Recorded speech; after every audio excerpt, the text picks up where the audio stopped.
So I think we'll just start off with a few introductions here. We'll go over who I am, Claudia, and then maybe a few introductions from you guys. And then what I'd really like to do is dive into a few of kind of like what our overarching goals are, some of our highlights from the previous season, as well as kind of what to expect for the coming season as well. So as you know, my name is Annie Gunnis, Natural Resources Horticulturist here. I manage the Dayton Wildflower Garden, Ben and Johnson Prairie, Prairie Demonstration Garden, Garden for Wildlife, and some of the sort of overarching woodlands, 20-acre woodlands surrounding some of those areas as well.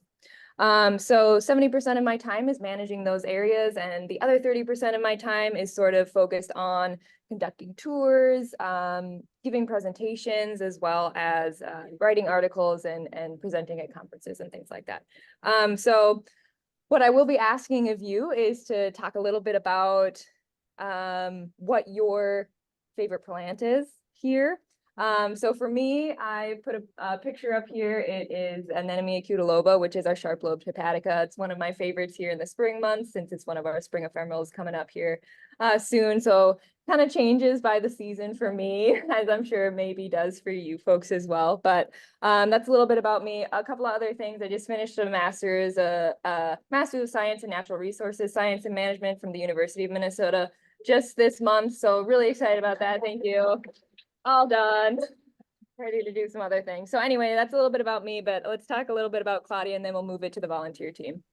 There are some Yep. parts that are missing. So thank you again for coming. So as you know, I'm Claudia Quiroz. I'm the Volunteer Engagement Coordinator. So I'm one of your first in person if you need any help with anything that has to do with my impact or any questions about your volunteering perks or whatever you need help with. So what do I do here? I basically work with staff to find new opportunities for volunteers. I'm in charge of the corporate group that comes to volunteering. So I'm basically the person who get in touch, who manage all the groups and greet them and give them the experience here at the Arboretum. I also work for the celebrations for you guys, for volunteers, and collaborating with the program manager, that is Kim Carrier, the person that you are more familiar with. So I support her with all the management for my impact and individuals and individual volunteers. So to share a little bit about me, so I love hiking. This is one of my favorite places I have been. That is the Caribou Falls in the North Shore.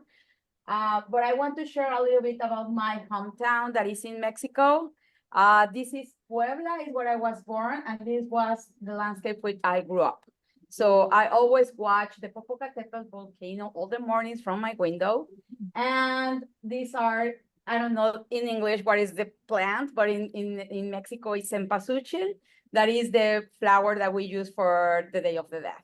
So I don't really like too much the flower, but I like to look the fields, right? So to look at the fields full of this color in the base of the Popocatépetl, remember my childhood and where I belong and where are my beliefs and everything. So I want to share a little bit of my window view. Thank you.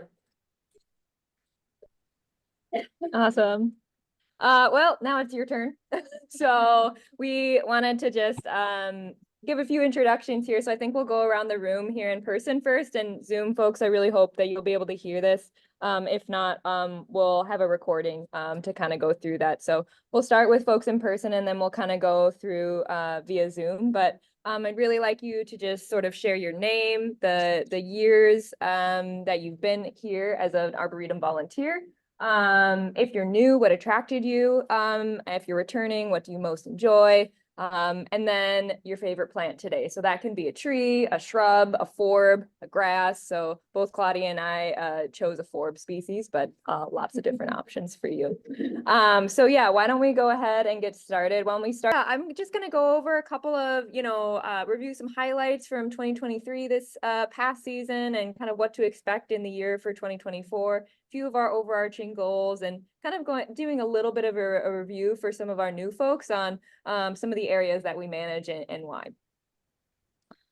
Oh, and then finally, I almost forgot, Claudia is going to be talking a little bit about my impact and afterwards, having folks, if you need some help to sort of get signed up or any technology issues, she'll be here to kind of help out with that as well. So that'll be the second half of this sort of presentation here. All right, so I think I'll go ahead and start off with the Dayton Wildflower Garden. So this is one of the areas that I manage, which I think a lot of you are familiar with. The Dayton Wildflower Garden is a 6-acre garden sort of nestled within a 20-acre maple basswood forest. So you can see sort of the main paths that kind of weave through here in gray, and then sort of that stream that flows through the center of it. We also have sort of our forested areas that are designated in that sort of darker green area. Those are our maple basswood forests as well. So we manage all of those areas.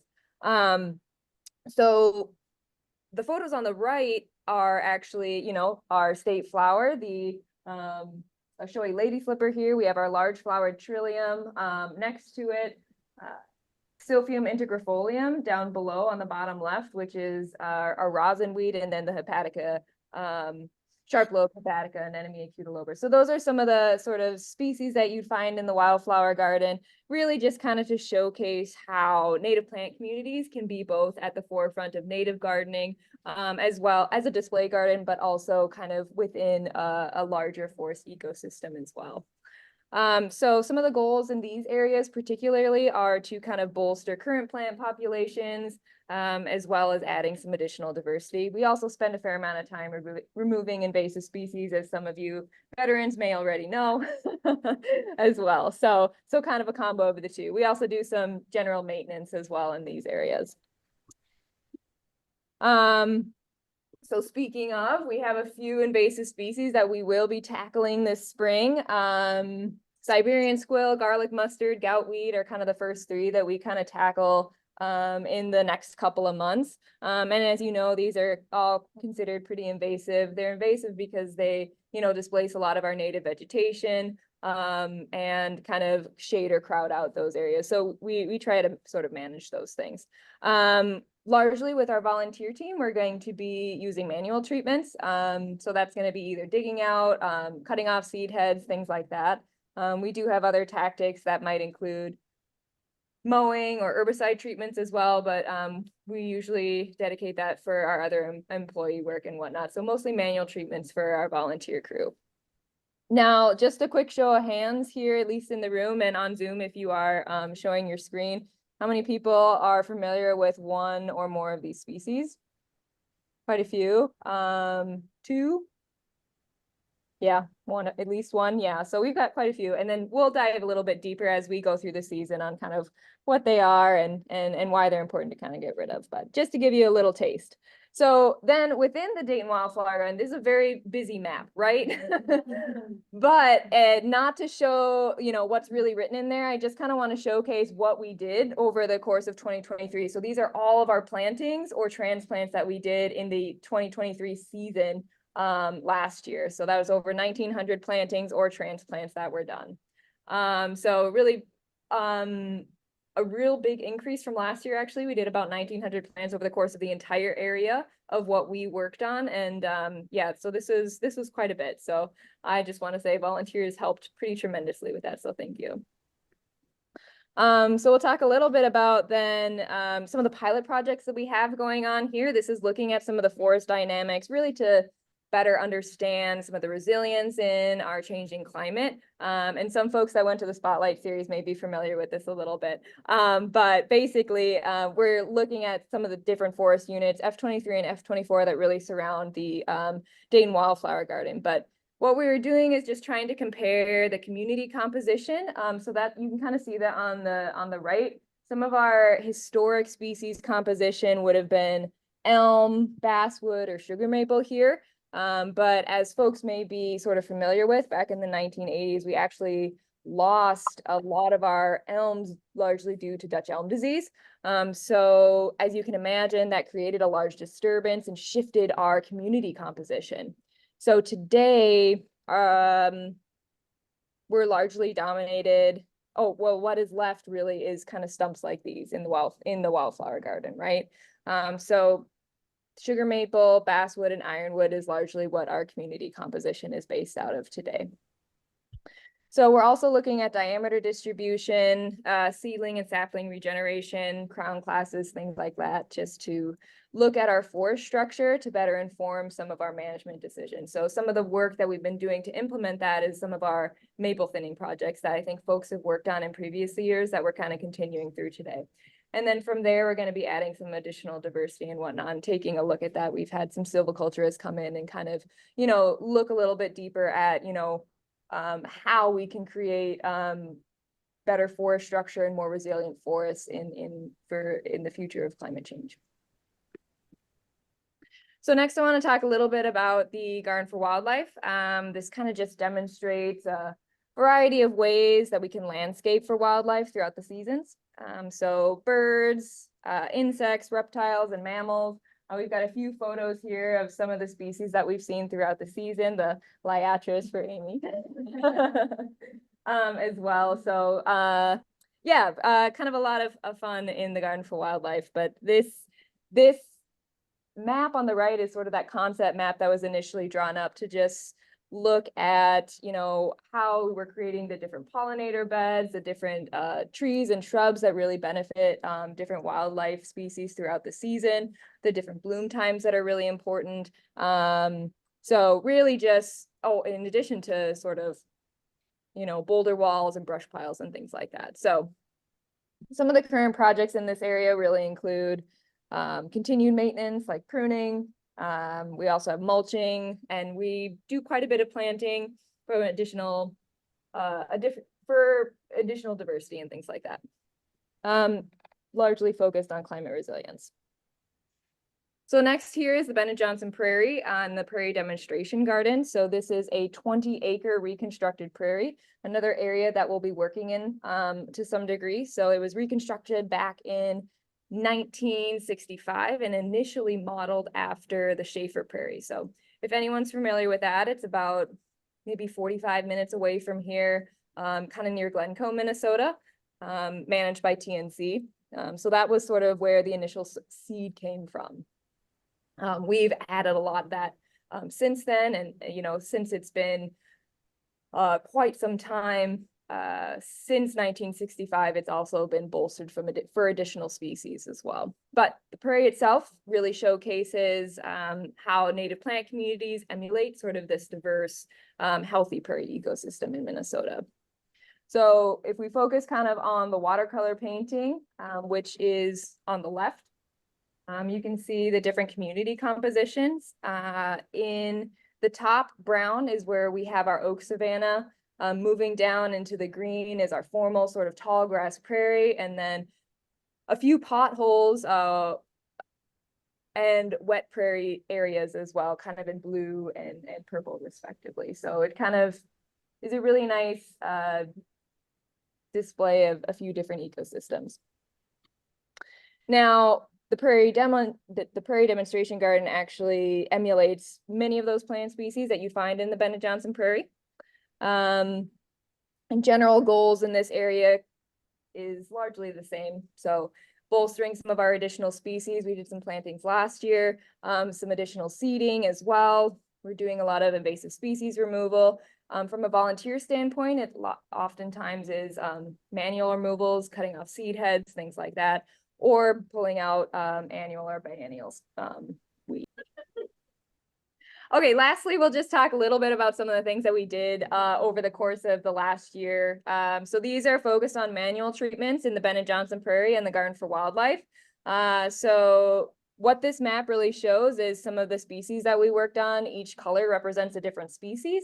And then how large those circles are represents the diversity, or sort of the density distribution. So the larger the circles, the more dense the location, or the more dense the species are.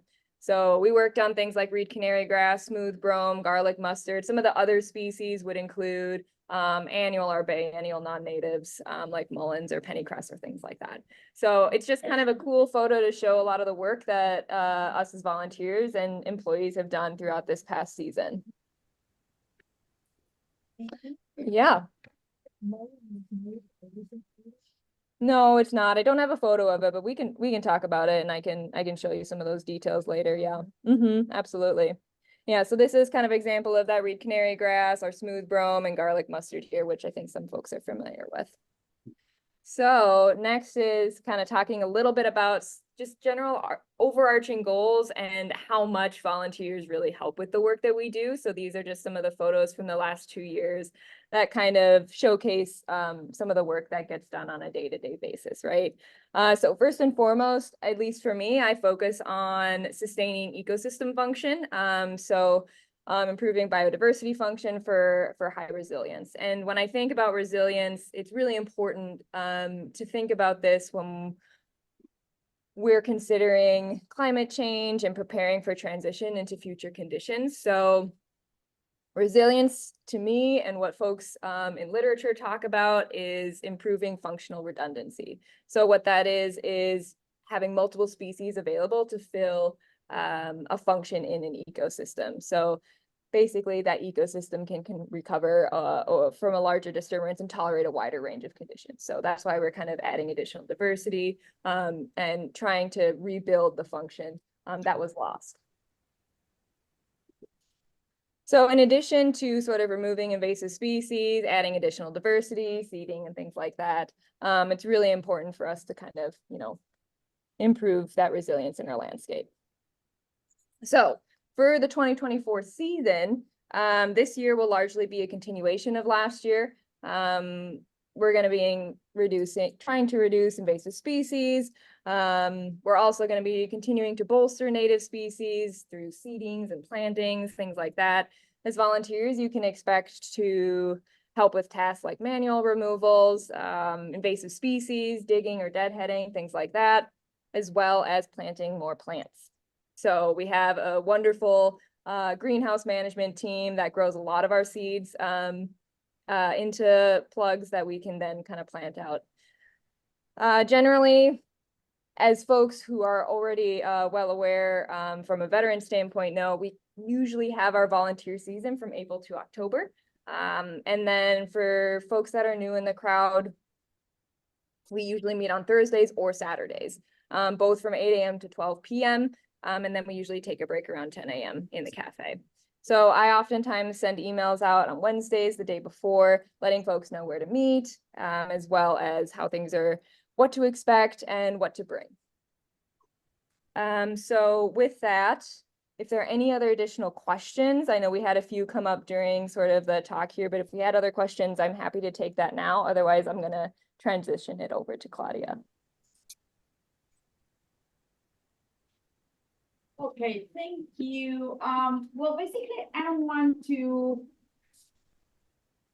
just talk very technically about my impact, but more of all is to talk about why it's important and some tips that you can use so you can easily sign up and look for opportunities in our platform. So why it's important to use my impact? And this is why, that's why we always ask our volunteers to sign up for your, when you are coming through our system. Well, first, because it's the way you can look at opportunities. You have already decided to work, for example, now with Annie, but maybe you want to do something different, or you want to, I don't know, explore other art gardens or other activities like events or any other things that we have here at the Arboretum. So it's our primary tool so you can see all the opportunities that are happening here at the Arboretum. Help us to support equity commitment so all of you have the same opportunities. It's a way that we can work with safety and liability tool because of our waivers that go through the university. And this is really important. All the hours that you record show how much need is needed in that area. So that for staff is important when they have to talk about grants, funding, or evaluate if they need other staff people, right? It's a good way to support and to prove that help is needed, right? So this is why it's really important to use my impact. And I'm going just to talk about some easy tips that can help you to access the platform. So the first one is always bookmark in your browse my impact page. So how do you do that when you open, if you are using a computer, a laptop or a desktop, and you open your browser, you always find like these little stars to say add to my favorite. So once you open that page of my impact and you click on that, it's saved on your favorites, and then you can easily click on that website. So you don't have to be looking for it, right? So it's a very, very easy way to bookmark it, so you can access really easy to the platform. Another way to do it is also in your browser, you can add a shortcut. So when you open your browser, you always have like these options, and you can add a shortcut, and then you can save my impact. So when you open, anytime you open your browser, it will show you your favorite places or the bookmarks from here in the browser, and it's easier to click and log into the system. So it's a very fast way to find my impact access. Another recommendation is save, yes. When you do those, if you go and you clear your browsing history, does it get rid of that? They stay there. Yes. It will save in the type of browser that you are using. In this case, is Chrome, but if you do it in Edge or in Safari or Firefox or any other browser, it's the same. But even if you clear all the cookies or your history, it will stay there, right? So another recommendation is to save your username and password in your computer, so you don't have to to keyboard all your name and your password every time you log in. So if you save it in your computer, in the browser, anytime you log in, it will appear automatically and just say sign in. So that is another tip that you can use.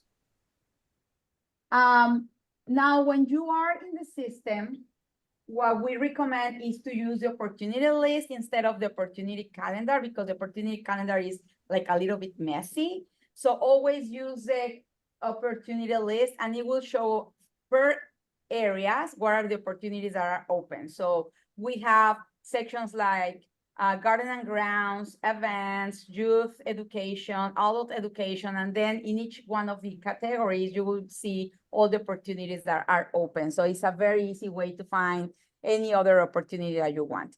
In this case, Annie's native garden opportunity is under gardens and grounds. So you click on that category and you will find all the listening of the shifts that are in there. So for example, here I get into arts and literature, and then you find all the opportunities. And if you are interested in one specific opportunity, it's a link, right? It's a click that you can do over the name. So once you click on that, it will show you all the description, what you are gonna be doing, what is expected, what is the staff member that is in charge of that opportunity. So it will show you all the information for that specific activity. And if you scroll down, you will find all the shifts that are available, right? So the recommendation is that you don't have to do this every week, right? So if you already decide that you are gonna be coming on Thursdays, so our recommendation is log in, for example, now, and you can already sign up for all the Thursdays for the next 2 months, right? If for any reason you can come, right, you can one day prior just cancel that shift and it will remove you for that. If for any reason you forget to remove yourself and you didn't come, just send us an email and we just delete those hours that were record, and there is no problem with that, right? So this is a recommendation. Please look at the day that you usually come, sign up, right? And then you can do it each month or each couple of months, and it will be easier for you. As again, I repeat, if for any reason you can come, you can later, before the day comes, you can remove yourself. But if the day happens and you didn't come, just send me an email and I will delete the hours that were record, okay? Yes. This didn't see some of the change. Because maybe they are not yet open, but we can look at it, at that later. Yes, sure. You can also find your schedule. So if you want to print and put it in your desk, so you can remember when you sign up, or if you sign up for different activities, so you don't forget, you can find in the tab of the schedule. You will see all the activities that you sign up, and you can print it, right? So, it's an easy way to see what you sign up for and just to remember. And you can add it to your calendar or just print it so you remember.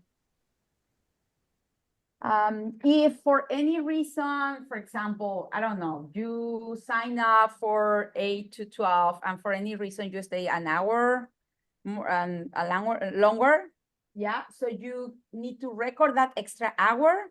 What you have to do is go to the hours tab, and then here in active, you click active and you look for the activity and just log in the extra hours that you were working on that, right? So that is a way, if you have any extra hours that you came for any reason, you can record those hours there. Another way to easily access My Impact is through your iPhones or your phones, Android or iPhone, doesn't matter, or your iPad, right? So it's really easy to download the app. So, I mean, almost all the time we are with phones instead of the laptop, right? So if you have it in your phone, you download the app and then you will see, again, all the information. You can sign up through your phone, and it's a really easy way to access My Impact. Again, you can save it in the password and your username and your password in your phone. So once you open your app, it will appear your information and just click login.